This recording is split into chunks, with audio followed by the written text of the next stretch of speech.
Taib, nabda. Bismillahirrahmanirrahim. Alhamdulillah wassalatu wassalamu ala Rasulillah wa ala alihi wa ashabihi wa man walahu wa ba'dah. Allahumma anfa'na bima 'allamtana wa zidna ilman ya rabbal alamin. Alhamdulillah hamdan katsiran thayyiban mubarakan fih kama yuhibbu rabbuna wa yardah. Nuwasil darsana fi hadzal yaum fi syarhil waraqat fi usulil fiqh li fadilati Syekh Abdullah bin Shalih Al-Fauzan. Wa nahnu al-an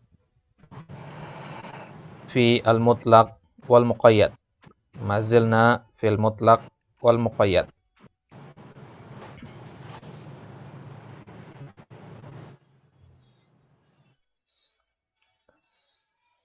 Jadi di pertemuan sebelumnya kita sudah membahas tentang al-mutlaq dan al-muqayyad. Pengertian al-mutlaq apa, al-muqayyad apa. Ya, sudah kita lihat ada dua pengertian di situ, pengertian mutlak dan pengertian muqayyad. Kemudian yang menjadi pembahasan kita terakhir adalah bahwasanya al-alfaz fi hadzal bab salah satu aqsamin. Ya, lafaz dalam pembahasan mutlak dan muqayyad, ya, ditinjau dari mutlak dan muqayyad, lafaz-lafaz itu dibagi menjadi 3 bagian. Yang pertama, maja'a mutlaqan bila qaid. Ada yang mutlak tanpa adanya muqayyad sedikit pun. Contohnya ayat wa ummahatun nisaikum. Kemudian yang kedua, maja'a muqayyadan. Lawan dari yang pertama, yaitu dia muqayyad secara mutlak. Contohnya di ayat faman lam yajid fasiyamu syahraini mutatabi'aini min qabli an yatamasa. Ya, maka di sini as-siyam muqayyadan bi at-tatabu. Kemudian yang ketiga, nah inilah yang menjadi pembahasan kita yang terakhir, yaitu bagaimana jika ada suatu lafaz, dia mutlak dalam satu nas dan muqayyad di nas yang lain. Di ayat surat yang ini dia bentuknya mutlak. Di ayat surat yang lain dia bentuknya muqayyad. Maka bagaimana kita menyikapinya? Fayuhmalu al-mutlaqu 'alal muqayyad. Ini caranya. Kita bawa makna mutlak kepada makna muqayyad. Berarti yang dijadikan patokan apa? Yang muqayyad. Wa makna hamlul mutlaqi alaihi an yuqayyada al-mutlaqu biqaidil muqayyad. Maksudnya hamlul mutlaq al muqayyad adalah kita membawa makna mutlak kepada makna mutlak yang sudah menjadi muqayyad. Jadi mutlaknya sudah tidak kepakai lagi. Sekarang kita ambil yang muqayyadnya. Wa dzalika idza kana al-hukmu wahidan. Itu kalau hukum dari dua ayat tersebut sama, ya, dari dua dalil tersebut sama. Yang sedang dibicarakan adalah satu hukum yang sama. Wa in ikhtalafas sababu, meskipun sababnya berbeda-beda. Maka sekarang kan kita lihat perbedaan para ulama dalam menyikapi bagaimana kalau ada suatu lafaz atau dua lafaz berbeda-beda. Ya, ada yang mutlak, ada yang muqayyad dan berbeda sebabnya. Bagaimana kita menyikapinya? Kita lihat ada dua perkataan nanti di sini. Kita lihat contohnya dulu, yaitu madzakarahul musannif min anna ar-raqabata quyyidat bil iman fi kafaratil qatl fi qoulihi ta'ala fatahriru raqabatin mu'minah. Fatahriru raqabatin mu'minah di sini bentuknya adalah muqayyad. Ya, raqabah dimuqayyadkan dengan kata mu'minah. Jadi budak yang dibebaskan harus beriman. Ya, ini contoh muqayyad di surat An-Nisa. Akan tetapi di surat Al-Mujadalah Allah katakan fatahriru raqabatin min qabli an yatamasa. Ja'at raqabahuna mutlaqan. Jadi ayat surat An-Nisa dia bentuknya muqayyad. Jadi surat Al-Mujadalah bentuknya mutlak. Beda, ya. Wal hukmu wahidun. Hukumnya sama di dua ayat ini, surat An-Nisa sama Al-Mujadalah, yaitu pembebasan budak. Akan tetapi sebabnya yang berbeda. Di surat An-Nisa itu penyebabnya adalah zihar. Di surat Al-Mujadalah itu penyebabnya adalah di surat An-Nisa itu penyebabnya adalah al-qatl, diyat al-qatl, pembunuhan, kemudian di surat Al-Mujadalah itu yang zihar. Maka kita membawa makna raqabah di surat Al-Mujadalah ini kepada makna raqabah yang ada di surat An-Nisa. Ya, berarti raqabah yang harus kita bebaskan ketika zihar itu adalah raqabah yang beriman. karena disebutkan dalam bentuk muqayyad di surat An-Nisa. Ya, taib. Wa hadza qaulu ba'dul Malikiyah wa ba'dus Syafi'iyah wal Qadi Abu Ya'la. Dan ini adalah pendapat yang dipegang oleh sebagian Malikiyah, sebagian Syafi'iyah dan Al-Qadi Abu Ya'la. Kalau dikatakan sebagian begini, berarti ini adalah pendapat yang marjuh, pendapat yang lebih lemah daripada pendapat yang ada. Apa dalil mereka? Kenapa mereka memegang pendapat ini? Anna kalamallahi ta'ala muttahidun fi dzatihi, la ta'adduda fi. Pendapat mereka mengatakan bahwasanya ayat-ayat Al-Quran itu semuanya dihitung atau dianggap muttahid, satu kesatuan, ya, ittihad, fi dzatihi, dalam zatnya. Ya, ayat yang ini dengan ayat yang lain itu dianggap satu karena sama-sama kalamullah, gitu maksudnya. Fa idza nassa ala ishtiratil imani fi kafaratil qatl, kana dzalika tansisan ala ishtiratihi fi kafaratil zihar. Kalau di surat An-Nisa, ya, disebutkan harus beriman budak yang dibebaskan, ya, untuk kafarat pembunuhan, maka dalam kafarat az-zihar juga harus budaknya yang beriman. Itu dalil mereka. Dalil mereka bahwasanya perkataan Allah itu dianggap satu kesatuan. Nanti akan kita bantah anggapan perkataan mereka ini. Kemudian dalil mereka yang kedua adalah wa ya'tadidu hamlu hadzal mutlaq 'alal muqayyad biqoulihi sallallahu alaihi wasallam fi qissati jariyati Muawiyah bin al-Hakam as-Sulami radhiyallahu anhu a'tikha fa innaha mu'minah. Yaitu dalilnya adalah ketika Nabi sallallahu alaihi wasallam memerintahkan kepada Muawiyah bin al-Hakam as-Sulami untuk membebaskan budaknya, jariyah budak perempuan. A'tikha, kata Nabi, bebaskanlah dia, fa innaha mu'minah, karena sungguhnya dia wanita yang beriman. Walam yastafsilhu anha. Dan Nabi SAW tidak memperincikan di situ pembebasan budak itu untuk kafarat atau bukan, atau membebaskan budak biasa saja. Biasanya kan bebaskan budak itu kafarat, tapi Nabi tidak perinci di situ. Ya, berarti ayat ini atau hadis ini atikha fa innaha mu'minah, ini yang mendukung pernyataan mereka yang mengatakan bahwasanya al-mutlaq yuhmalu 'alal muqayyad, ya, wa in kana ikhtalafas sabab. Mutlak itu dibawa kepada makna muqayyad meskipun sebabnya berbeda. Antum paham ya? Yang sedang kita bicarakan ini adalah perbedaan pendapat ulama tentang hukum membawa makna mutlak kepada makna muqayyad ketika sebabnya berbeda. Kalau sebabnya sama, ya ijma' di situ. Sepakat para ulama bahwasanya mutlak dibawa kepada makna muqayyad. Yang jadi perbedaan pendapat di kalangan para ulama, tahqiqul manatnya adalah bahwasanya sebabnya yang berbeda di sini. Satu dalil dengan dalil yang lain sebabnya berbeda. Sebagaimana antum lihat di contoh tadi, pembebasan budak itu sebabnya berbeda. Ada yang kafaroh qatl dan ada yang kafaroh az-zihar. Itu pendapat yang pertama. Pendapat yang kedua, ya, ini pendapat mayoritas Hanafi, mayoritas Syafi'i dan riwayat dari Imam Ahmad. Annahu idza ikhtalafas sabab, kalau sebabnya berbeda-beda, la yuhmalul mutlaqu 'alal muqayyad. Fokus di kata la. Ya, berarti ini adalah kebalikan dari pendapat yang pertama. Bal yu'malu bil mutlaq 'ala itlaqihi. Ya, kalau kita ketemu dua lafaz, sama lafaznya, hukumnya sama, akan tetapi sebabnya berbeda, maka la yuhmal al-mutlaq al-muqayyad. Bal yu'malu bil mutlaq ala itlaqihi. Kita amalkan mutlak di atas kemutlakannya dan muqayyad di atas taqyidnya. Masing-masing gitu, enggak ada hubungannya mutlak dan muqayyad. Kita anggap dua ayat yang terpisah. Batu jazi'ur raqabatul kafiratu fi zihar. Maka boleh kita membebaskan budak yang kafir dalam kafarah az-zihar. Wala yujzi'u fi kafaratil qatl illa mu'minah. Dan kalau kafarat al-qatl harus yang beriman. Ya, wa huwa qaulu aktsarul Hanafiyah. Nah, ini dia. Bahwa ini ada perkataan mayoritas ulama Hanafi, mayoritas ulama Syafi'i, dan ini juga riwayat dari Imam Ahmad. Wahtajja haula'i al-mani'un. Dan al-mani'un, siapa maksudnya al-mani'un di sini?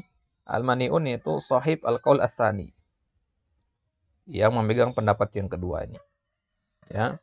Dalil mereka Ya, karena mereka menolak membawa mutlak kepada muqayyad. Bi anna zahiral mutlaq yaqtadi an yu'mal bihi ala itlaqihi. Karena zahirnya ya, ya, karena zahirnya ini seperti istinbatnya ahlu zahir ya. Karena zahirnya mutlak itu mengharuskan kita amalkan kemutlakannya. Fala yukhtassu bil muqayyad. Maka tidak kita khususkan dengan yang muqayyad. Illa an yakuna bainahuma irtibatun lafziyun aw ma'nawiyun. Kecuali kalau di antara kedua lafaz tersebut, yang mutlak dan muqayyad tersebut, ada irtibat, ada keterikatan secara lafaz atau secara makna. Fal irtibatul lafzi, apa yang contohnya irtibat lafzi? Ka'an yu'tafa al-mutlaqu 'alal muqayyad. Contohnya, yang mutlak itu dijadikan maktub kepada muqayyad. Bergandengan maksudnya. Wa hadza mafqudun huna, dan di sini tidak ada yang seperti ini. Di contoh tadi, ya. Di contoh tadi kan gimana antum katakan maktub? Beda suratnya. An-Nisa sama Al-Mujadalah, enggak maktub, enggak berderet maksudnya. Kecuali kalau ayat ini berderetan dalam satu bagian, dalam satu surat. Nah, baru kita katakan dia ada irtibat, tapi di sini enggak ada irtibat. Enggak ada irtibat lafzi, tidak ada keterikatan dari segi lafaz. Wal irtibatul maknawi, adapun irtibat secara makna maksudnya apa? An yattafiqal itqani fi illatit taqyid. Sama dua pembebasan budak tersebut fi illatit taqyid, dalam illah taqyid. Wa hadha hamlun bil qiyas wa laysa kalamun nafi, dan ini adalah penerapan qiyas. Nah, ini enggak usah kita ambil. Irtibat maknawi ini kita masuk ke rukun qiyas nanti. Itu akan membuka pintu yang lebar nanti. Nanti akan ada pembahasan di akhir kitab ini nanti. Faqad yakunu taqyidu fi kafaratil qatal. Maka taqyid fi kafaratil qatal li syiddati amrihi. Maka kata pensyarah di sini, anak kurang tahu di sini ini perkataan pensyarah atau dia hanya menukil dari ulama Hanafi dan Syafi'i. Karena tidak dijelaskan di sini. Faqad yakunu taqyid, ya.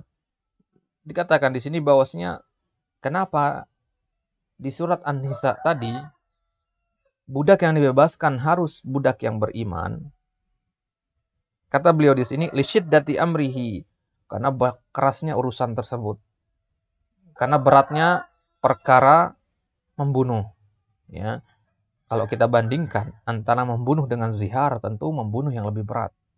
Karena membunuh menghilangkan nyawa manusia, sedangkan zihar tidak, hanya memutuskan hubungan suami istri saja. Ya. Maka tentu agar orang tidak bermudah-mudahan dalam perkara bunuh-membunuh, nah, akhirnya syariat menetapkan syarat yang sulit, yaitu harus budak yang beriman yang dibebaskan. Taib. Bi khilafi dzihar fa naqlul qaidi ilaihi ziyadatan fi syar'i wa masyaqqatan 'alal ummah. Wa hadza huwal azhar. Nah, kalau sudah penulis mengatakan hadza huwal azhar, berarti ini adalah pendapat yang beliau pegang. Ya, contohnya kemarin antum tanya masalah al-majaz fil Quran. Hal hunaka majazun fil Quran? Hunaka salah satu aqwal. Ada 3 perkataan tentang ada apa tidaknya majaz dalam Al-Quran. Al-qaulul awal la yujad. Al-qaul as-tsani yujad majaz fil Quran mutlaqan. Al-qaul as-tsalis at-tafsil. Ya. Kemudian di akhir beliau mengatakan wal azhar fi hadhil mas'alah. Wal azhar berarti wal arjah indi hakadha. Wa hadha huwal azhar wa huwa annahu idza ikhtalafa as-sababu fala yuhmalul mutlaq 'alal muqayyad. Jadi pendapat yang dipegang oleh penulis di sini, pensyarah di sini adalah pendapat yang kedua yang mengatakan jika sebabnya berbeda maka mutlak tidak boleh dibawa kepada muqayyad. Li'anna taqyidal mutlaqi ma ikhtilafis sababi ziyadatun tunafil itlaq. Karena kalau kita muqayyadkan yang tadinya mutlak padahal sebabnya berbeda-beda, maka itu akan mengakibatkan adanya penambahan makna. Ziyadah itu maksudnya ziyadatul makna ya. Tambahkan di situ di catatan kitab antum, tambahkan kata al makna. Ziyadatul makna. Yang mana ziyadatul makna tunafil itlaq. Kalau sudah maknanya bertambah, tentu dia tidak lagi dinamakan mutlak. Ya, maka penambahan itu menafikan kemutlakan. Yang namanya mutlak itu kan maknanya luas, cakupannya luas. Kalau maknanya antum tambah, Nah, dia tidak lagi mutlak, muqayyad jadinya. Kalau antum mengatakan seorang santri itu mutlak, tapi kalau antum tambah maknanya seorang santri yang tinggi, tidak lagi mutlak dia, muqayyad jadinya. Nah, itu dalil di sini. Dalil secara bahasa. Nah, ini istinbat yang bagus sekali dari pensyarah di sini. Wala'alla syar'u aradat tafriqa bainal qatli wal zihar. Dan bisa jadi kemungkinan di sini syariat menginginkan adanya pembedaan antara qatl dan zihar. Itu saja. Ya. Kemudian bagaimana kita membantah perkataan pertama yang mengatakan bahwasanya kalamullahi muttahidun. Nah, sampai di sini kita kemarin ya. Jadi perkataan mereka yang mengatakan inna kalamallahi muttahidun fa yatarattabu fihi al-mutlaq 'alal muqayyad. Fihi nazar. Nah, kalau dikatakan fihi nazar, ini perlu dicek lagi gitu maksudnya. Ya, kalau antum katakan antum nanya suatu permasalahan nanti kepada ustadz. Ustadz, apa hukum ini, hukum itu? Boleh enggak? Kemudian ustadznya mengatakan fihi nazar. Ya, harus dicek ulang lagi permasalahan tersebut. Butuh di cross check lagi itu maksudnya. Jadi bisa ada celah maksudnya untuk kita membantah perkataan ini, enggak mutlak diterima. Maka di sini penulis mengatakan fihi nazar fa inna qadaya al-alfadhi fi kitabillahi mukhtalifatun. Nah, perhatikan di sini. Karena qadaya al-alfadh, qadaya bermakna masalah. Karena masailul alfaz, permasalahan-permasalahan yang disebutkan di dalam Al-Qur'an itu berbeda-beda. Bagaimana mungkin antum katakan Al-Qur'an itu satu kesatuan sama semua? Ya. Karena ayat-ayat Al-Quran itu kan beda-beda topik yang dibahas, beda-beda permasalahannya. Liba'diha hukmul ta'alluqi wal ikhtisas. Sebagian ayat ya, ada hukum ta'alluq wal ikhtisas. Hukum mutlak dan hukum khas. Waliba'diha hukmul istiqlal wal inqita'. Ada juga ayat-ayat yang dihukumi istiqlal, terpisah, ya, sama dengan inqita', al-istiqlal wal inqita'. Waqtilafus sabab. Ya, jadi ayat Al-Quran itu beda-beda. Ada yang harus disambung maknanya dengan ayat yang lain. Ada yang dia bisa berdiri sendiri maknanya, tidak terpengaruh dengan makna ayat yang lain. Itu maksudnya. Waqtilafus sababi yu'atsiru ala hamlil mutlaqi alal muqayyad. Dan perbedaan sebab itu akan mempengaruhi kita untuk membawa mutlak kepada makna muqayyad. Lima taqaddama sebagaimana sudah lewat tadi. Wallahu a'lam. Ya, kalau sudah ditutup dengan Allahu a'lam, berarti sudah selesai pembahasan tentang permasalahan khilaf di situ. Kesimpulannya apa? Bahwasanya hamlul mutlaq 'alal muqayyad in ikhtalafas sabab. Kita membawa makna mutlak dan muqayyad jika sebabnya berbeda-beda, ada dua perkataan. Perkataan yang pertama mengatakan na'am yuhmalu al-mutlaq 'alal muqayyad in ikhtalafas sabab. Wad dalil fi surati An-Nisa wa suratil Mujadalah. Ya. Kemudian dalil mereka yang kedua dengan perkataan mengatakan bahwasanya kalamullah muttahidun. Kemudian pendapat yang kedua mengatakan la yuhmal al-mutlaq 'alal muqayyad. Ya, la yuhmal al-mutlaq 'alal muqayyad wa hadha huwa al-azhar inda syarihuna. Fa in ikhtalafa al-hukmu umila bi kullin minhuma 'ala ma warada 'alaihi min itlaqin aw taqyidin. Maka kesimpulannya kalau ada suatu hukum berbeda-beda hukumnya, ya. Ada dua ayat. Ayat yang pertama hukumnya berbeda dengan ayat kedua. Umila bikullin minhuma, maka kita amalkan masing-masing dari kedua ayat tersebut, ya, tanpa mencampurnya. Ala ma warada alaihi min itlaqin aw taqyid, entah bentuknya mutlak atau muqayyad. Wa mithaluhu ayatul wudu. Contohnya di ayat tentang wudu di surat Al-Maidah. Quyyidat fihal aidi ilal marafiq. Di surat Al-Maidah ini Allah sebutkan tentang wudu dan di situ bentuknya muqayyad. Ketika Allah mengatakan cucilah tangan, Allah sebutkan ilal marafiq, ya. Tidak tangan saja tapi ada batasannya sampai al-marafiq. Al-marafiq artinya siku. Ya, Allah katakan faghsilu wujuhakum wa aydiyakum ilal marafiq. Basuhlah wajah kalian dan tangan kalian sampai siku. Jadi muqayyad di sini bukan tangan kalian doang, tapi ada tambahan ilal marafiq. Akan tetapi kalau di ayat tentang tayamum, itu tadi tentang wudu ya. Di ayat tentang tayamum Allah mengatakan wa fi ayati tayammum ja'at mutlaqat qala ta'ala famsahu biwujuhikum wa aydikum minhu. Maka usaplah wajah kalian dan tangan kalian dari tanah yang suci tadi. Ya, berarti kalau ketika kita tayamum, ya, kita membasuh mengusap tangan itu bentuknya mutlak. Mau sampai siku boleh, mau sebatas pergelangan tangan juga boleh karena bentuknya mutlak. Akan tapi di surat Al-Maidah ketika ayat tentang wudu yaitu membasuh tangan harus sampai siku. Ya. Kenapa di sini? Karena hukumnya mukhtalif. Hukumnya beda di sini di dua ayat ini. Yang satu tentang wudu, yang satu tentang tayamum. Ya. Baik. Li'annahu fil wudu'i guslun. Karena dalam berwudu itu ada namanya gusal. Gusal itu membasuh. Wa fit tayamum masah. Ya kalau tayamum kan nggak pakai air. Membasuh pakai apa antum? Maka di tayamum ada namanya masah, mengusap. Membasuh dengan mengusap beda. Membasuh itu menggunakan air ketika berwudu. Dan masah itu mengusap dengan debu ketika bertayamum. Fala yuhmalu al-mutlaqu 'ala al-muqayyadi 'indal jumhur. Maka yang mutlak tidak dibawa kepada makna muqayyad menurut pendapat jumhur. Ya, tidak dibawa kepada mana pendapat jumhur. Jadi jangan kita mengatakan berarti tayamum itu harus sampai siku. Kenapa? Karena di surat Al-Maidah ayat yang ke-6 ya, ketika menceritakan tentang wudu, Allah mengatakan ilal marafiq. Ya, maka kita katakan ya akhi beda. Ya.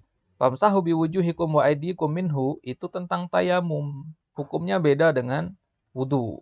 Ya, tayamum dengan wudu tentu beda hukumnya. Maka jumhur mengatakan mana mutlak tidak dibawa kepada mana muqayyad kalau hukumnya berbeda dan sebabnya juga berbeda. Yang jadi khilaf kita tadi di pertemuan di pembahasan tadi di atasnya itu kalau berbeda hukum dan berbeda sebab atau sama hukum dan berbeda sebab. Di sini beda jelas. Perbedaannya jelas sekali di sini. Siang dan malam istilahnya walaupun sama-sama toharoh gitu. Wa qad dallatis sunnatu ala anna al-mashaf fit tayammum lil kafain dan sunnah juga menunjukkan bahwasanya mengusap ketika tayamum itu sampai kaf ya, sampai pergelangan tangan saja. Jadi kalau ada yang bertayamum sampai siku mengamalkan ayat di surat Al-Maidah fagsilu wujuhakum wa aydiyakum ilal marafiq, maka kita katakan antum salah kaprah dalam memahami ayat tersebut. Ayat tersebut tentang wudu bukan tentang tayamum dan yang mutlak tidak bisa dibawa kepada mana muqayyad indal jumhur. Wa hada walil mutlaq wal muqayyad ahwalun ukhra. Hada inilah pembahasan tentang mutlak dan muqayyad dan mutlak muqayyad ini punya keadaan kondisi-kondisi yang lain. Ya, ada pembahasan-pembahasan yang lain yang berkaitan dengan mutlak dan muqayyad ini. Ada pembahasan mutlak dan muqayyad ini sebenarnya luas. Ya, waqa'a fiha al-khilafu aidan. Ada khilaf juga di situ. Tajiduha fil mutawwalat. Ya, itu akan bisa dapati khilaf-khilaf seperti itu di kitab-kitab al-mutawwalat, kitab-kitab yang luas ya, semisal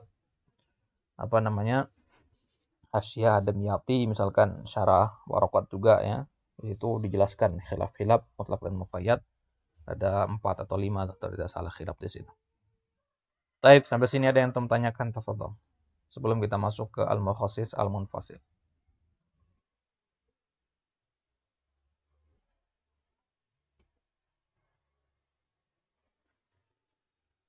Paham nggak ini? Tidur ini jangan-jangan ini. Kesimpulan aja Ustaz ya. Benar apa enggak gitu Ustaz? Fadhol. Maksudnya.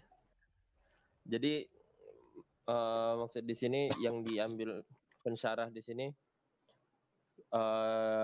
untuk menentukan suatu hukum itu nggak harus nggak bisa main aduh gimana ya? Apa dilihat dulu ininya konteks sebabnya gitu Ustaz.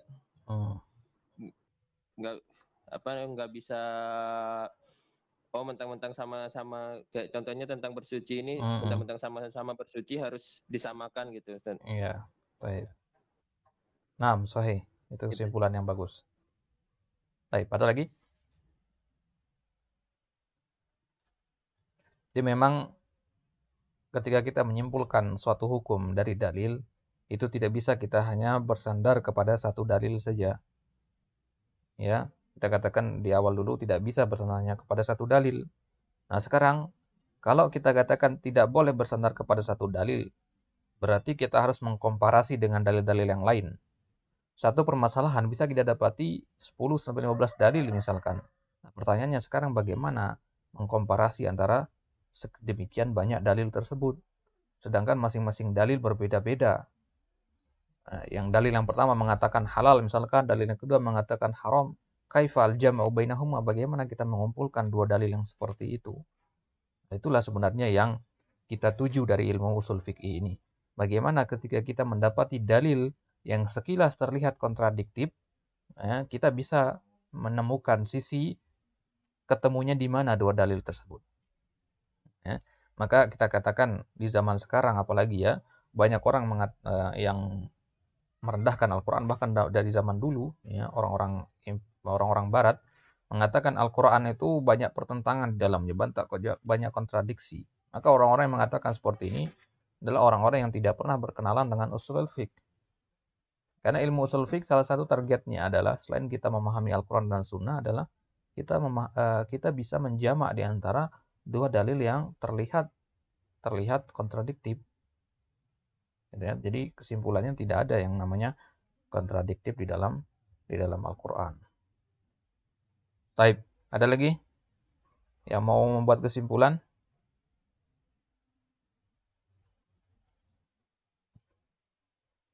Nah, Anda paham, antum pasti ada gambaran, tapi cuman mungkin bingung ngungkapinnya gimana ya.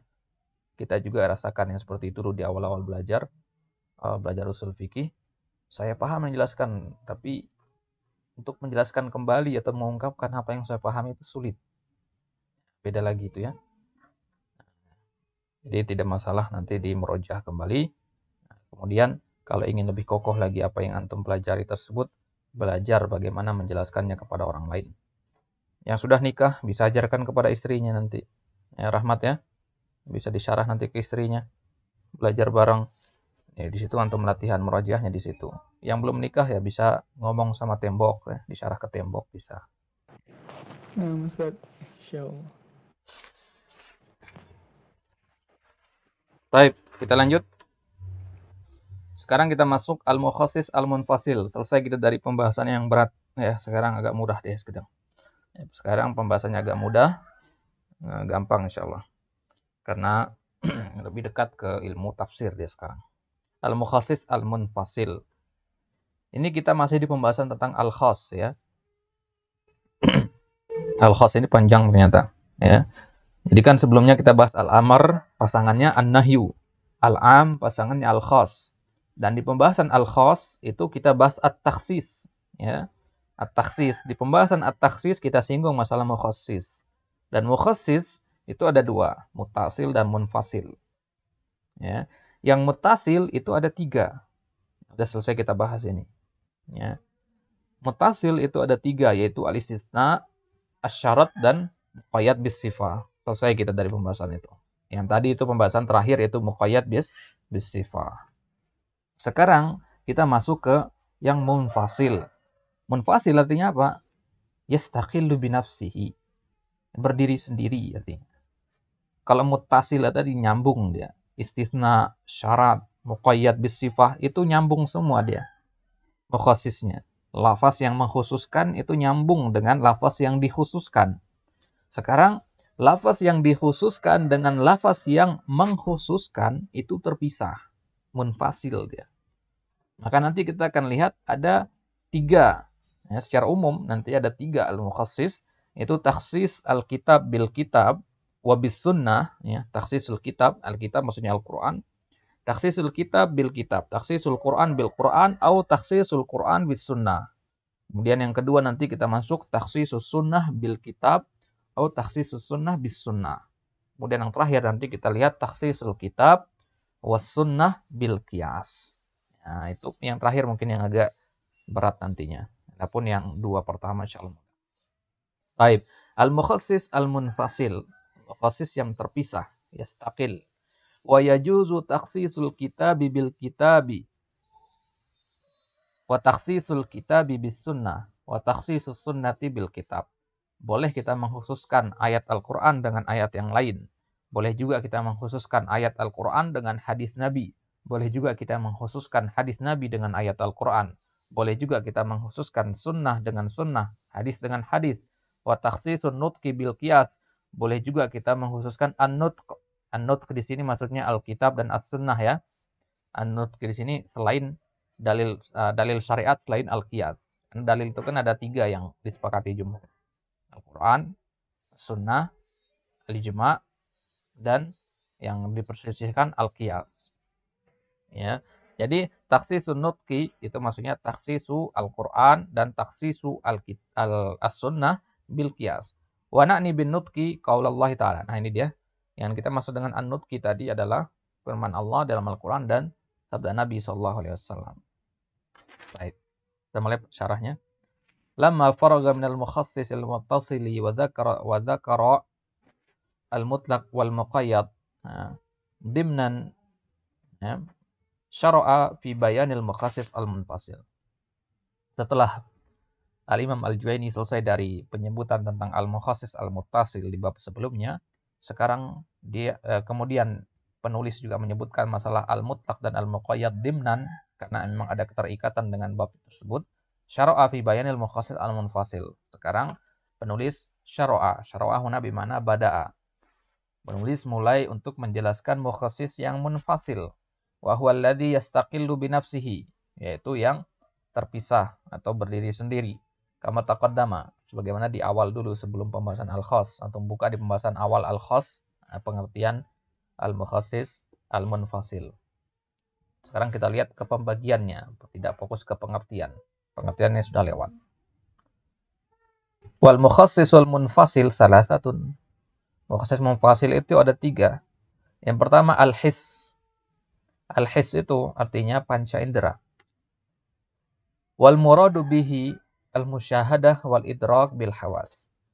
Maksud dengan al-hiss di sini adalah penyaksian atau mengetahui sesuatu dengan apa namanya? Dengan panca indera. Misalnya kita melihat dengan mata, menyentuh dengan tangan, ya, dan seterusnya. Wa misaluhu qauluhu ta'ala an rihi adin. Contohnya adalah ketika Allah di surat Al-Ahqaf menceritakan tentang azab angin bagi kaum Ad, Allah katakan tudammiru kulla syai'in bi amri rabbiha.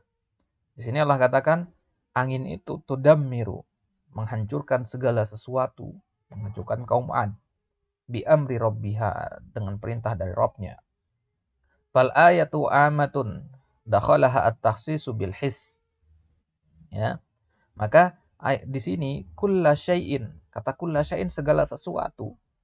Berarti langit dan bumi hancur semua. Ya, akan tetapi secara logika kita mengatakan tidak. Yang dihancurkan segala sesuatu dimaksudkan di sini adalah segala sesuatu yang berkaitan dengan kaum Ad, rumah-rumah mereka, tempat tinggal mereka, tanah pertanian mereka, semuanya itu yang dihancurkan. Bukan segala sesuatu yang ada di muka bumi ini. Nah, jadi ayat ini amah, umum ayat ini. Akan tapi dakhalaha at-takhsis, masuk kepadanya at-takhsis, pengkhususan. Apa yang mengkhususkan ayat ini? Kan kulla syai' itu kan umum ya.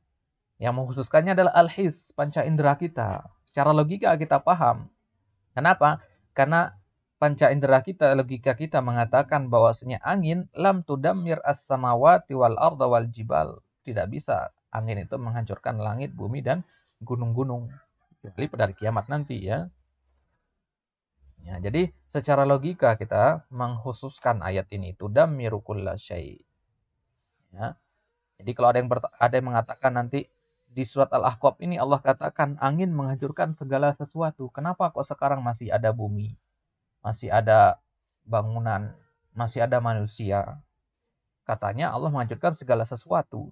Maka kita katakan ya akhi, memang ayat itu bentuknya umum, akan tetapi dia dikhususkan dengan logika. Semua orang yang baca ayat ini paham bahwasanya angin itu tidak mampu menghancurkan segala yang ada di bumi maupun di langit. Yang dihancurkan adalah segala yang berkaitan dengan segala yang berkaitan dengan kaum Ad. Jadi kulla syai' di sini walaupun lafaznya umum tapi maknanya khusus. Apa yang mengkhususkannya? Munfasil yang mengkhususkannya, tidak ada di ayat ini yang mengkhususkannya. Tapi kita pahami dari konteksnya. Itu al-his.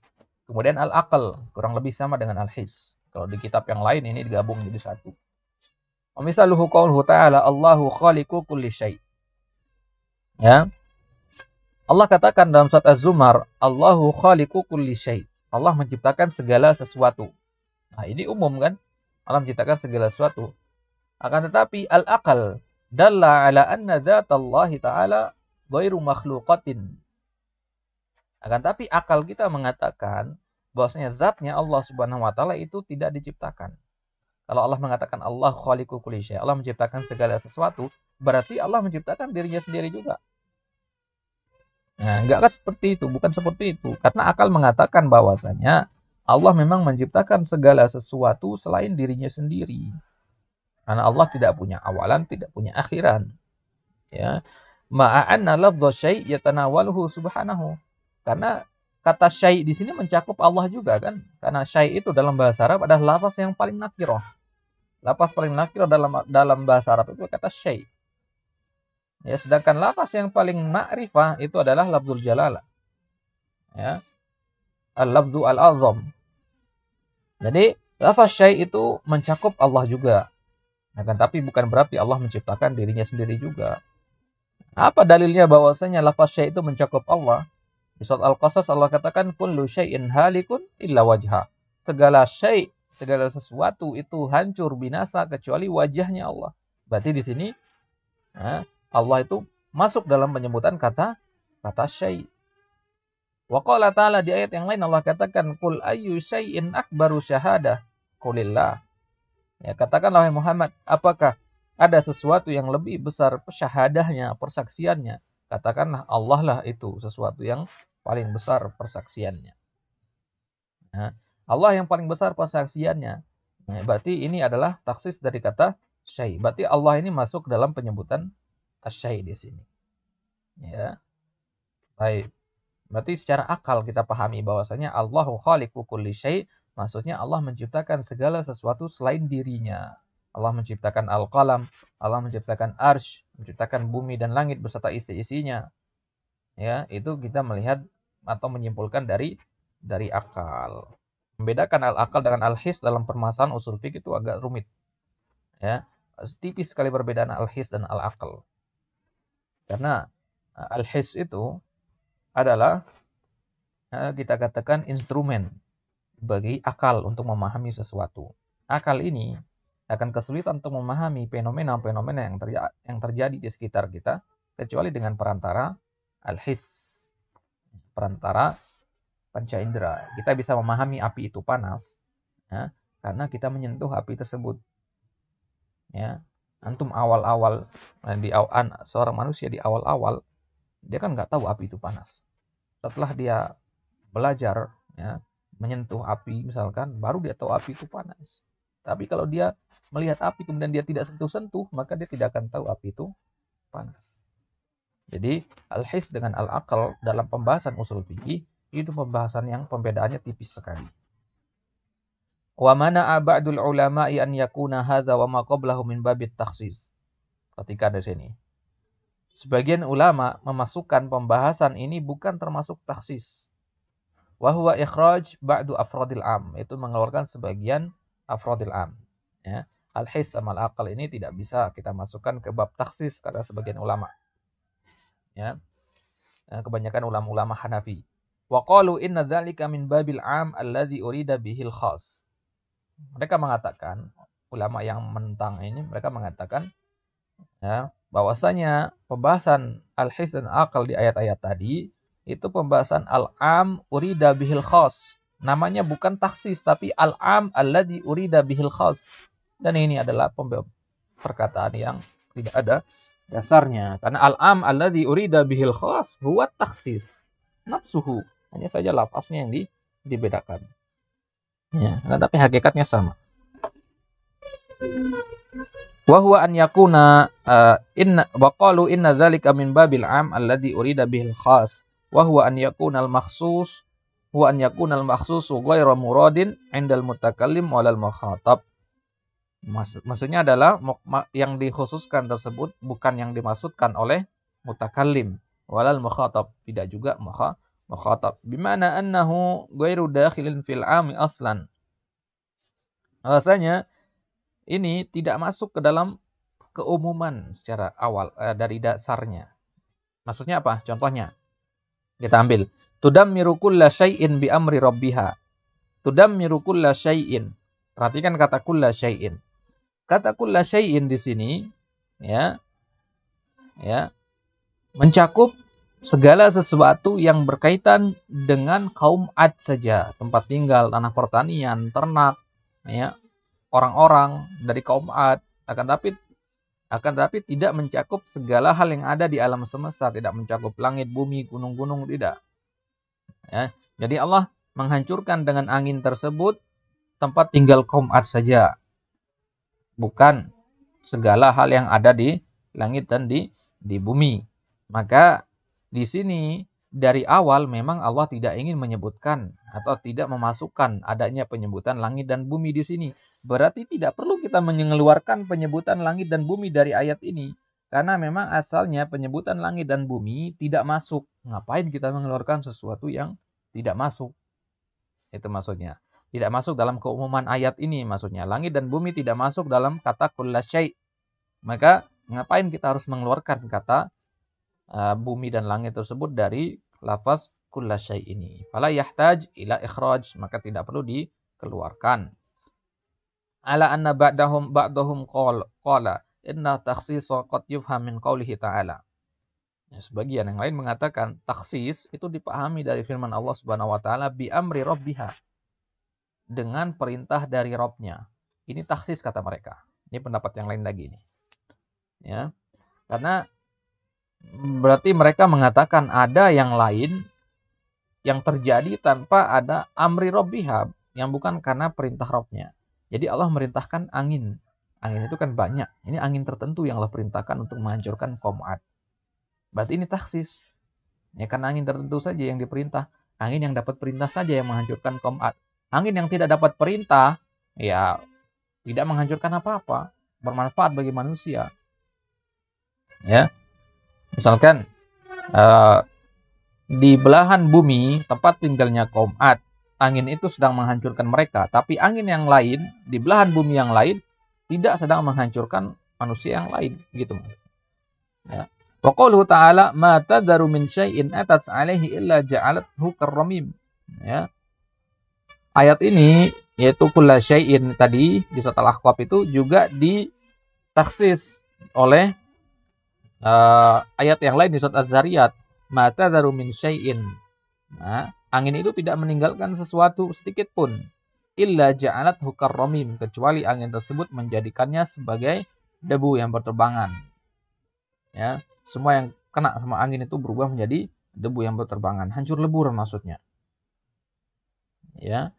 Berarti di sini lafaznya khusus jadinya. Ya, karena sudah bertambah maknanya. Tidak lagi bermakna am. Taib. Kemudian yang ketiga, asy-syara'. Hadza huwa alladzi bayyanahu al-musannif. Inilah yang ingin dijelaskan oleh musannif di sini. Ya, seharusnya pensyarah enggak perlu menyebutkan yang dua tadi, ya. Yaitu al-Bamadi al-Mantiqiyah, ya. Asy-syara' hadza huwa alladzi bayyanahu al-musannif. Inilah yang dijelaskan oleh musannif di sini, yaitu taksis dengan syara' mukhasis yang berbentuk syariat. Maksudnya berbentuk dalil, bentuk ayat Al-Qur'an ataupun hadis Nabi. Wa huwal murad fi usulil fiqh. Syara' ini yang dimaksud dalam usul fikih. Pembahasan yang tadi itu pembahasan mantik gitu. Wa tahtahu qismani. Dalam pembahasan ini ada dua macam. Pertama takhsisul kitab. Ya, taksis penghususan Alkitab. Wal mukhasis lahu arba'ah. Dan yang bisa menghususkan Al-Qur'an atau Alkitab itu ada 4. Kitabun misluhu, ya, sesama ayat Al-Quran, au sunnah atau ijma atau qiyas. Jadi ada lafaz yang umum dalam ayat Al-Quran, dan mayoritas ayat Al-Quran memang bentuknya adalah umum. Ya, ini antum pahami kaidahnya bahwasanya mayoritas ayat-ayat Al-Qur'an itu lafaznya maknanya umum. Ya, mayoritas maknanya umum dan keumuman ayat tersebut bisa menjadi khusus dengan ayat yang lainnya atau dengan hadis Nabi atau dengan ijma atau dengan kias. Ya. Jadi hanya 4 ini yang bisa mengkhususkan ayat Al-Qur'an. Kemudian yang selanjutnya kita mulai satu persatu dulu. Yang pertama, takhsisul kitab bil kitab. Nanti kita masuk yang kedua, takhsisus sunnah. Sekarang kita masuk takhsisul kitab bil kitab. Takhsisul kitab bil kitab ay takhsis ba'du ayatihi al-amah bi ba'din akhar. Mengkhususkan sebagian ayat yang umum dengan ayat yang lainnya. Wa qauluhu yajuz. Boleh takhsis. Nah, boleh di sini maksudnya apa? Bidalili wuku'ihi. Berdasarkan adanya. Ya. Kalau ada penyebutan di dalam Al-Qur'an berarti boleh itu maksudnya. Ya. Wa misaluhu qauluhu ta'ala wal mutallaqatu yatarabbasna bi anfusihinna thalathata quru. Ini hafalkan dalil ini karena ini yang pasti selalu dipakai dalam pembahasan taksis Alkitab bil kitab. Selalu ayat ini. Ya, ada ayat yang lain tapi biasanya ayat ini dipakai di kitab-kitab usul yang lain. Wal mutallaqat, perempuan-perempuan yang ditalak, istri-istri yang ditalak. Mereka itu setelah ditalak yatarabbasna bi anfusihin, mereka menunggu yantazirna salasata quru, 3 kali masa haid menurut sebagian pendapat. Ada yang mengatakan 3 kali masa suci. Fahadhil ayatu amatun fil madkhuli biha wa ghairil madkhuli biha. Maka ayat ini al-mutallaqat ya. Apa namanya? Perempuan yang ditalak di sini mencakup semua perempuan. Madkhulun biha au ghairu madkhulun biha. Entah sudah pernah dicampuri oleh suaminya atau belum. Misalkan ada orang yang menikah kemudian belum sempat menyentuh istrinya ditalak. Ya, berarti entah dia sudah pernah dicampuri apa tidak oleh suaminya, tetap dia menunggu masa iddahnya selama 3 kali haid. Umum ini ayat ini. Itu kalau kita hanya melihat kepada ayat ini saja. Akan tetapi ternyata tidak seperti itu. Beda antara yang sudah madkhul sama yang belum madkhul. Paham istilah antum dukhul ya? Dukhul itu jima salah satunya. Ya. Dukhul itu maksudnya al-jima. Wa khussat biqoulihi ta'ala, di surat Al-Baqarah ini dikhususkan dengan surat Al-Ahzab. Allah mengatakan, ya ayyuhalladzina amanu idza nakahtumul mu'minat. Wahai orang-orang beriman, jika kalian menikahi para perempuan yang beriman, tsumma talaqtumuhunna, kemudian kalian menceraikan mereka, min qabli an tamassuhunna, sebelum kalian dukhul kepada mereka, fama lakum alaihinna min iddatin ta'taddunaha. Dikatakan di sini fama lakum alaihinna min iddah. Mereka tidak punya waktu iddah. Ta'taddunaha, yang dengannya mereka menunggu. Dengannya mereka beriddah. Atau paham masa iddah antum ya? Baik. Wa kharajat ghairul madkhuli biha min umumil ayatil ula. Maka ayat pertama di surat Al-Baqarah tadi keluar dari keumumannya dengan ayat di surat Al-Ahzab ini. Fala iddata 'alaiha lihadil ayat. Maka bagi perempuan yang tidak atau belum dijima, maka dia tidak punya masa iddah. Jadi kalau yang nanya kepada antum nanti, Ustaz, orang perempuan yang ditalak itu masa iddahnya berapa lama? Ya. Maka antum katakan masa iddah perempuan yang ditalak itu adalah 3 kali masa suci, misalkan antum katakan seperti itu. Nah, itu jawaban yang kurang tepat. Antum tanya balik dulu. Ya, perempuan yang ditalak ini sudah dijima apa belum? Sudah madkhul apa belum? Ya, kalau belum madkhul, maka tidak ada masa iddahnya.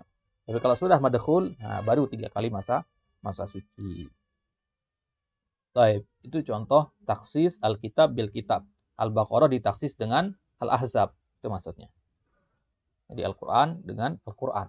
Sekarang bagaimana kalau Al-Quran dengan sunnah? Contohnya, qauluhu ta'ala wa uhilla lakum ma wara'a dzalikum. Ya.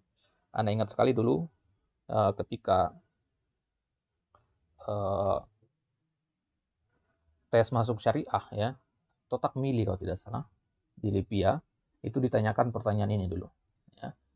sebutkan contoh takhsisul kitab bil kitab, takhsisul kitab bis sunnah, takhsisul kitab bil qiyas, kemudian takhsisus sunnah bis sunnah, terus sampai habis. Ada 7 macam taksis itu. Suruh sebutkan satu-satu contohnya. Ya, hafalkan contohnya, penting ini. Takhsisul kitab bis sunnah, contohnya firman Allah Subhanahu wa taala, wa uhilla lakum ma wara'a dzalikum. Ya, dan kalian dihalalkan bagi kalian ma wara'a dzalikum, selain perempuan yang mahram. Jadi ayat ini di akhir pembahasan tentang al-muharramat ya. Di sebelumnya Allah katakan hurrimat alaikum ummahatukum wa banatukum dan seterusnya. Diharamkan atas kalian, ibu-ibu kalian, anak-anak kalian dan seterusnya. Haram pun nikahi maksudnya. Nah, di akhir ayat dikatakan dan Allah menghalalkan bagi kalian perempuan yang lain selain yang disebutkan di atas. Ya, akan tetapi di ayat itu tidak disebutkan hukum menikahi di ayat ini. Coba lihat di hadis ini, khussa bi haditsin la tunkahul mar'atu ala ammatiha wala ala khalatiha. Tidak boleh kita menikahi seorang perempuan, kita nikahi juga bibinya. Bibi dari pihak bapak atau dari pihak ibunya. Tidak disebutkan di ayat tersebut. Yang tidak boleh al-jama' bainahuma. Kalau ingin menikahi keduanya maka harus salah satunya diceraikan. Baik. Ini berarti ayat wa uhilla lakum ma wara'a dzalikum itu ditaksis dengan hadis Nabi. Ya. Lihat hadisnya. Hadisnya Bukhari Muslim, ya. Hadis Bukhari Muslim.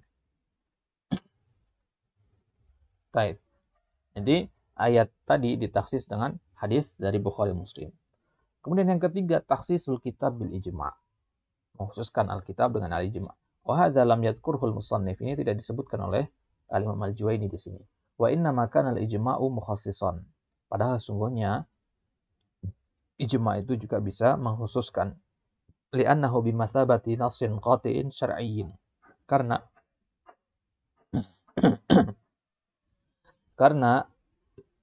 al-ijma' itu bimathabah. Bimathabah artinya bimanzilah. Untuk paham kalau antum ketemu kata masabah nanti, maksudnya bimaqam, kondisi, kedudukan. Jadi al-ijma' itu sama kedudukannya dengan nas yang qati', yang pasti, yang syar'i. Nah, jadi ijma' itu sama dengan nas yang syar'i, bisa dijadikan sebagai sumber hukum. Itulah kenapa di antara imam 4 mazhab itu sepakat mereka mengatakan bahwasanya sumber hukum dalam Islam yang boleh kita ambil hukum darinya adalah Al-Quran, As-Sunnah, kemudian Al-Ijma'. Ya, nanti akan ada pembahasan tersendiri nanti apa itu Al-Quran, Sunnah, Al-Ijma', Al-Qiyas dan seterusnya. Ammal am fahuwa zahirun dhanniyun indal jumhur. Adapun al-am, ya, bedanya antara al-ijma' dengan al-am. Kalau al-ijma' itu kesepakatan atas satu permasalahan, entah dia umum atau khusus. Tapi kalau al-am ya hanya yang umum saja. Fahuwa zahirun dhanniyun, ya, fa yuqaddamu al-qati'. Maka lebih dikedepankan yang qati', yang pasti, yaitu al-ijma'. Jadi lebih kita kedepankan al-ijma' di atas al-am. Qala Ibnu Badran ini dalam kitab Irsyadul Fuhul. Beliau mengatakan wal haqu anna takhsisa yakunu bidalil al-ijma' la bil ijma' nafsihi. Perhatikan perkataan ini, perkataan yang rumit, ya, perhatikan. Ibnu Badran mengatakan wal haq, dan yang benar dalam permasalahan hujjatul ijma', bahwasanya at-takhsis yakunu bidalil ijma'. Pengkhususan itu bisa dengan dalil ijma', bukan dengan ijma' itu sendiri. Nah, bingung kita di sini. Takhsis itu dengan dalil ijma', tapi bukan dengan ijma' itu sendiri. Maksudnya apa? Maksudnya kalau antum sepakat, misalkan dalam dalam satu kaum mereka sepakat untuk mengatakan ini bukan takhsis, padahal sebenarnya itu takhsis, ya, maka perkataan kesepakatan mereka tersebut tidak ada dasarnya, tidak boleh diamalkan meskipun mereka mengatakannya seperti itu. Tidak benar perkataan tersebut. Karena yang jadi patokan adalah dalil dalam berijma, dalil yang digunakan mereka untuk ijma tersebut. Ya, misalkan ulama sepakat atau berijma bahwasanya zina itu haram. Apa dalil mereka? Jelas dalilnya dalam Al-Quran dan Sunnah. Dalil mereka itulah cara mereka beristinbat dengan dalil tersebut, itu yang dijadikan patokan. Bukan dalil itu, bukan ijma mereka sendiri. Karena kalau seandainya seluruh umat manusia sekarang sepakat mengatakan zina itu halal, itu tidak akan merubah keadaan zina itu haram menjadi halal. Itu maksudnya. Gampangnya, kalau Allah mengatakan haram, mau semua manusia mengatakan halal, ya dia akan tetap haram. Itu maksudnya. Nah, itu ya. Antum bisa rujuk ke Kashfus Satir ya. Kashfus Satir nanti kalau udah belajar kitab Mutawalat, ya syarah paling mudah dari Rawdatun Nadhir. Yang kedua paling mudah bagi Rawdatun Nadhir adalah Kashfus Satir. Di Syarhi Ghamid Rawdatun Nadhir disebutkan perkataan Ibnu Badrun ini lagi di sini. Wa dzalika li anna al-ijma'a la budda an yastanida ila dalilin. Yang namanya ijma' itu harus punya sandaran kepada dalil. Bersandar kepada dalil yang namanya ijma'. Karena syarat diterimanya ijma' itu adalah dia harus punya dalil. Kalau antum mengatakan ulama berijma' masalah ini hukumnya haram, kita tanyakan kepada antum. Kalau antum katakan ulama berijma' dalam masalah ini, apa dalil ulama dalam masalah itu? Apa dalil mereka ketika mengatakan itu adalah ijma'? Nah, kalau nggak bisa jawab berarti bukan ijma' itu. Nggak mungkin ijma' itu dibangun di atas, tanpa dibangun di atas dalil. Fayakunul mukhassisu lil am huwa hadzal dalil. Makanya yang mengkhususkan sesuatu yang umum itu adalah dalil, bukan ijma' itu sendiri. Wal ijma' dalil ala wujudihi. Ijma' itu hanyalah petunjuk atas keberadaan dalil. Ya, ketika kita mengatakan ulama sepakat atas haramnya zina, ya, perkataan mereka, ijma' mereka itu tersebut hanya menunjukkan atas adanya dalil dalam Al-Quran yang mengatakan zina itu haram. Jadi ijma' itu kata para ulama di kitab-kitab yang lain adalah dalilut dalil. Dalilnya dalil gitu. Dalil ala wujudid dalil. Waqad massala al-usuliyun biqoulihi ta'ala walladzina yarmuna al-muhsanati thumma lam yatu bi arba'ati syuhada fajliduhum 80 jalda. Di ayat ini tentang orang-orang yang menuduh perempuan yang baik-baik mengatakan mereka berzina, maka laki-laki atau orang-orang yang menuduh seperti itu harus mendatangkan 4 saksi. Kalau tidak bisa mendatangkan 4 saksi, fajliduhum 80 jaldah, dicambuk dengan 80 cambukan. Fal ayah amatun fil hurri war raqib. Ayat ini umum untuk orang yang merdeka ataupun budak. Ya, fa khussat bil ijma' ala anna al-abdal qadhifa yujlad ala nisfi minal hur. Ya, kalau berdasarkan ayat ini saja berarti entah orang yang menuduh tersebut, yang menuduh ya, bukan yang tertuduh.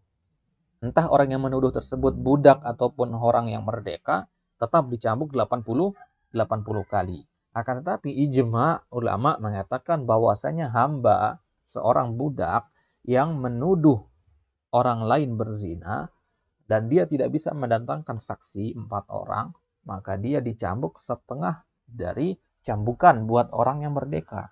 Berarti dia cambukannya setengah dari 80, yaitu 40 kali cambukan. Ini contohnya. Walakin hadza tamtsila fihi nazar. Nah, ini yang lucunya di sini. Tetapi contoh ini ada nazar di sini. Li'annahu sabatal khilafu fil mas'alah. Karena dalam masalah mencambuk ini juga ada khilaf sebenarnya.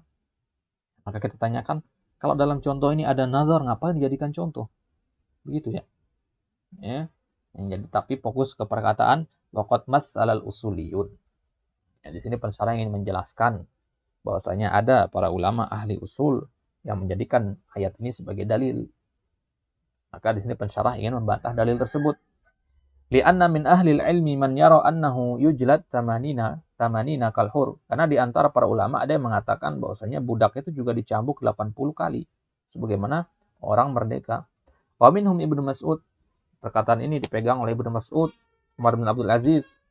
Wa idza thabata al-khilaf fala ijma'. Kalau sabat al-khilaf, kalau telah pasti adanya perselisihan, maka berarti tidak ada ijma' di situ. Bagaimana antum katakan ijma' tapi ada khilaf? ijma dengan khilaf itu air dan minyak, nggak bisa nyambung. Ya. Wali annahu qad yakunul mukhassisu lil ayah wal qiyas. Karena bisa jadi mukhassis buat ayat ini adalah qiyas. Ya. Mukhassis buat ayat ini adalah qiyas, yaitu qiyasnya membagi bagi dua hukuman tersebut. Ini kan qiyas ini. Mana dalil dari syariat mengatakan budak itu dibagi hukumannya setengah. Ya, setengah dari orang yang merdeka. Baik. Wa minal amsilah, contoh yang lain. Nah, ini contoh yang dibawa oleh pensyarah dan ini contoh yang lebih selamat. Hafalkan contoh ini saja. Itu firman Allah, ya ayyuhalladzina amanu idza nudiya lis-salati min yaumil jumu'ati fas'au ila dzikrillah. Wahai orang beriman, kalau kalian disuruh untuk salat pada hari Jumat, maka bersegeralah. Fa innahum ajma'u ala annahu la jum'ata ala abdin wala imra'atin. Ya, maka ayat ini mengatakan wahai orang-orang yang beriman, panggilan kepada orang yang beriman untuk segera menuju salat Jumat. Sedangkan ijma mengatakan bahwasanya tidak ada Jumat bagi budak dan perempuan. Ya, budak dan perempuan itu tidak wajib sholat Jumat. Maka berarti mereka tidak masuk dalam penyebutan ayat ini wahai orang yang beriman, jika bukan berarti mereka tidak beriman. Ya. Jangan dipahami nanti di ayat ini Allah katakan Allah memanggil orang-orang beriman untuk sholat Jumat. Berarti perempuan nggak beriman karena perempuan nggak dipanggil sholat Jumat. Ya nggak begitu. Ya. Nah, itu kesimpulan yang dangkal sekali. Baik. Itu dia taksis Alkitab bis sunnah. Ya insyaallah kan taksisul kitab bil ijma. Nah, nanti kita lihat yang keempat, taksisul kitab bil qiyas. Untuk menghafalkan contoh-contoh yang tadi, ayatnya apa mukhassisnya dan apa mukhassisnya. Nah, silakan dihafalkan itu nanti. Nah, itu penting sekali. Baik, sampai sini ada yang mau tanyakan sebelum kita tutup? Fadhal.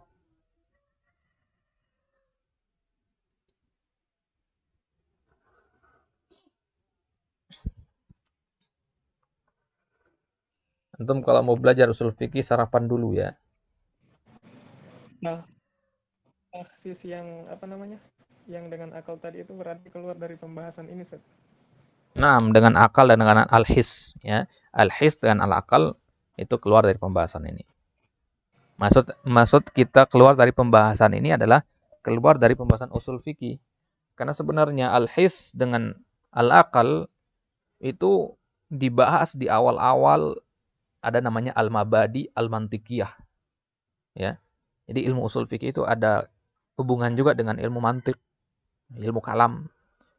Nah, buktinya di Muqaddimah Al-Mustasfa, Al-Imam Al-Ghazali membahas tentang masalah al-aqal itu maksudnya apa, asy-syara' itu maksudnya apa, al-his itu maksudnya apa.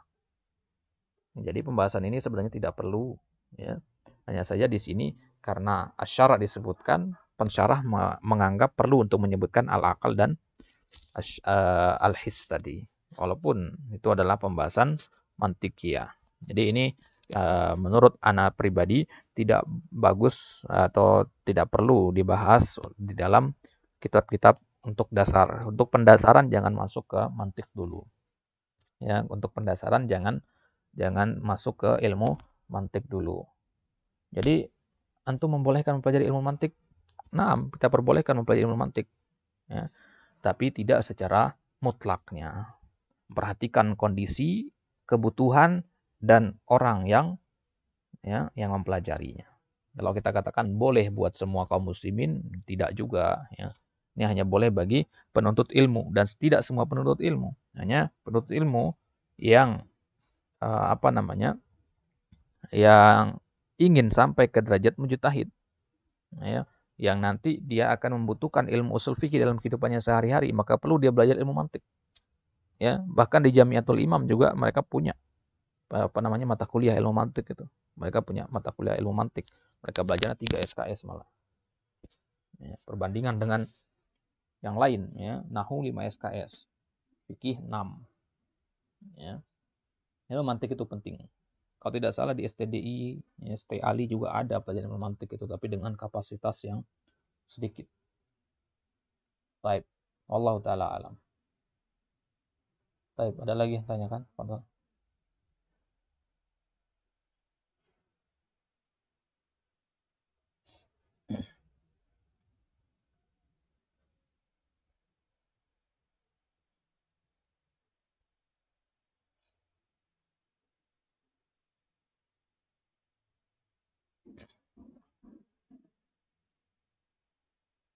Jadi contoh-contoh yang ada di situ silakan antum hafalkan.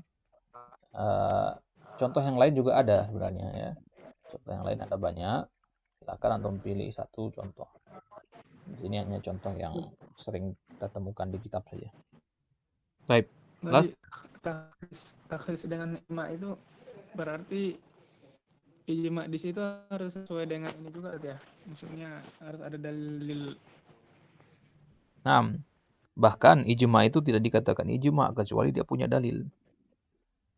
Gitu ya. Jadi ketika kita mengatakan takhsisul kitab bil ijma sama dengan kita mengatakan takhsisul kitab bid dalilil ijma maksudnya. Karena ijma tidak ada tanpa adanya dalil. Jadi harus punya sandaran gitu. Tadi kan penulis mengatakan an yastanida ila dalilin tadi. Ya. La budda an yastanida ila dalilin itu maksudnya. Harus punya sandaran kepada dalil. Tidak boleh orang mengatakan ini hukumnya ijma tapi nggak tahu dalilnya apa. Harus tahu. Ya. Harus tahu. Kalau antum sampai menisbatkan suatu perkara kepada ijma, harus tahu dalilnya gitu. Nah, kebanyakan penduduk ilmu zaman sekarang salahnya di situ.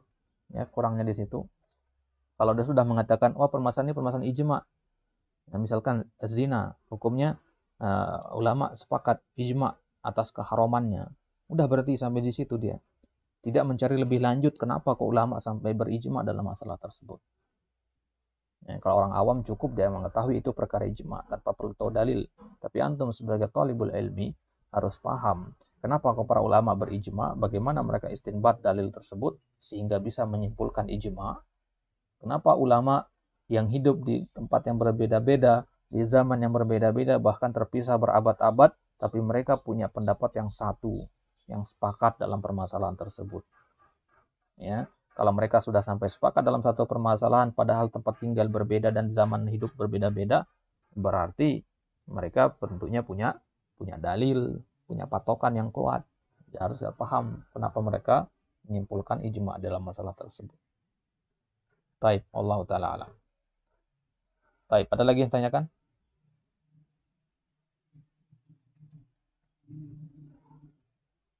Taib, kalau tidak ada, kita cukupkan sampai di sini.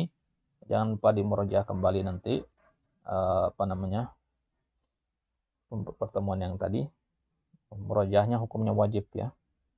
Wajib hukum murojahnya. Karena apa yang antum dengar ketika pertemuan ini itu hanya 0, sekian persen saja ya, yang bisa nempel dengan kuat. Sisanya antum harus merojah sendiri. Kalau antum tidak merojah, tidak ada faedahnya. Padahal Apa agak keluar dari pembahasan ini tadi. Berkaitan sih tadi dengan ilmu filsafat mantik. Yang kita anak beli sama antum itu saat kan anak baca ininya Ibnu Rushd. Itu gimana Ustaz dari kan banyak ulama-ulama juga yang kalau yang anak baca dari biografi beliau itu Ustaz. Apa yang antum tanyakan? Maksudnya bagaimana dengan ulama-ulama yang ada yang mengkafirkan, ada yang mengatakan yang mentahdir beliau keras, dan ada juga yang membela Ustaz. Baik. Ini kalau kita ngomong masalah Ibnu Rushd nggak selesai sebenarnya. Ibnu Rushd itu antum harus pahami ada dua yang namanya Ibnu Rushd itu. Ibnu Rushd yang menulis kitab Bidayatul Mujtahid itu Ibnu Rushd Al-Hafid. Ibnu Rushd Al-Hafid, cucu. Ya. Sedangkan yang banyak dituduh dengan filsafat itu adalah kakeknya, Ibnu Rushd. Nah, namanya Ibnu Rushd juga. Dia menyusun kitab ini adalah Ibnu Rushd Al-Hafid yang menyusun kitab Bidayatul Mujtahid itu. Ya. Kemudian Ibnu Rushd Al-Hafid ini memang juga mempelajari ilmu mantik. Bahkan sebagian ulama ada yang membantah dalam karya-karya mereka, membantah Ibnu Rushd. Bahkan terkenal sampai sekarang bantahan bagaimana kerasnya bentrokan antara Ibnu Rushd dengan Al-Imam Al-Ghazali. Imam Al-Ghazali membantah filsafat itu. Ya, Ibnu Rushd sebaliknya. Ya, bahkan dikatakan Imam Al-Ghazali menyusun kitab tersendiri untuk membantah Ibnu Rushd. Kemudian Ibnu Rushd membantah lagi bantahan tersebut, begitu seterusnya. Baik, Jadi intinya ilmu mantik ini tidak boleh kita memegang pendapat ulama secara mutlak begitu saja. Kalau kita dengar pendapat ulama yang mengharamkan, naam, memang benar ilmu mantik itu haram, tapi dalam kondisi apa dia diharamkan? Harus diperinci lagi. Kalau antum mengatakan mutlak haram, sama sekali nggak boleh dipelajari. Kalau antum pelajari, antum berdosa masuk neraka, tentu tidak seperti itu. Ya, ilmu mantik itu sama seperti ilmu-ilmu dunia yang lain. Ya, dia hanyalah ilmu alat untuk berpikir. Karena ilmu mantik itu intinya adalah ilmu logika yang mengajarkan kita bagaimana berpikir sesuai dengan kaidah-kaidah ilmiah. Ya, sesuai dengan kaidah-kaidah ilmiah. Jadi para ulama yang mengatakan itu hukumnya haram. Ya, misalkan Al-Imam As-Suyuti ya, beliau mengatakan ilmu mantik itu fanun khabith, madmumun yahramul ishtighalu bihi. As-Suyuti mengatakan dalam kitab Al-Hawi lil Fatawa, beliau mengatakan ilmu mantik itu ilmu yang jelek, kotor, yang tercela, sekaligus diharamkan untuk dipelajari. Kita harus paham dulu perkataan Imam Suyuti ini beliau mengatakan dalam konteks apa. Beliau mengatakan perkataan itu untuk menjauhkan kaum muslimin di zaman beliau yang mereka sudah mulai condong kepada ilmu filsafatnya Yunani. Di zaman Al-Imam Suyuti pada tahun 911 atau 912 Hijriah, beliau wafat tahun 911. Di situ orang-orang mulai berbondong-bondong meninggalkan ilmu Islam, mulai enggan belajar hadis, fikih, mulai mereka lebih rajin ke kajian-kajian filsafat, yang mana kajian-kajian filsafat itu sumbernya dari Yunani, dari Aristoteles, dari Plato, dan seterusnya. Nah, maka Imam Suyuti untuk menarik umat kembali ke jalan Al-Quran dan Sunnah, mengeluarkan fatwa keharaman ilmu mantik tersebut, sesuai dengan kondisi di zaman tersebut. Nah, jadi tidak bisa kita mutlak menghukumi dia haram. Ada manfaatnya nggak ilmu mantik? Ada manfaatnya, sebagaimana dikatakan oleh Al-Hafiz Az-Zahabi. Beliau mengatakan dalam kitab Zughlul Ilmi, beliau mengatakan al-mantiku naf'uhu qalilun wa dararuhu wabilun. Ya. Beliau mengatakan mantik itu manfaatnya sedikit. Jadi ada manfaatnya kan? Ada manfaatnya. Makanya pembahasan mantik dalam kitab-kitab usul fikih itu ala kadarnya saja, nggak meluas. Ala kadarnya saja. Kalau antum baca Raudhatun Nadhir nanti di mukadimah awalnya, itu hanya berapa halaman saja. Itu kalau di Lipia, itu nggak dipelajari bagian awal-awalnya. Cuma disampaikan secara sekilas. Jangan buka kitabnya, tapi dijelaskan sama dosen. Itu karena memantik seperti itu. Jadi, Ibnu Rushd itu boleh nggak kita pelajari kitab-kitabnya? Boleh. Kita pelajari kitab-kitab Ibnu Rushd boleh. Beliau adalah termasuk ulama Ahlus Sunnah. Akidah beliau lurus di atas manhaj Ahlus Sunnah wal Jamaah. Hanya saja beliau dituduh oleh musuh-musuh beliau yang tidak suka dengan beliau dengan masalah ilmu mantik. Beliau adalah seorang qadhi, seorang hakim yang terkenal di zamannya, ya, pakar dalam masalah fikih. Ya, ingat, ulama itu punya spesialis masing-masing. Selain imam mazhab ya, kalau imam mazhab itu semua ilmu mereka spesialis. Ulama itu punya spesialisasi masing-masing. Kalau Ibnu Rushd, boleh nggak kita pelajari kitab-kitab Ibnu Rushd? Kita tanyakan, kitab apa dulu? Dari karya Ibnu Rushd, kitab apa dulu? Kalau antum menyebut Bidayatul Mujtahid, kita katakan boleh antum pelajari Bidayatul Mujtahid, kitab fikih karya Ibnu Rushd. Kenapa? Karena Ibnu Rushd adalah pakar fikih. Tapi kalau antum buka atau antum pelajari kitab Ibnu Rushd yang lain yang dalam ilmu mantik, maka kita katakan tidak. Jangan dipelajari.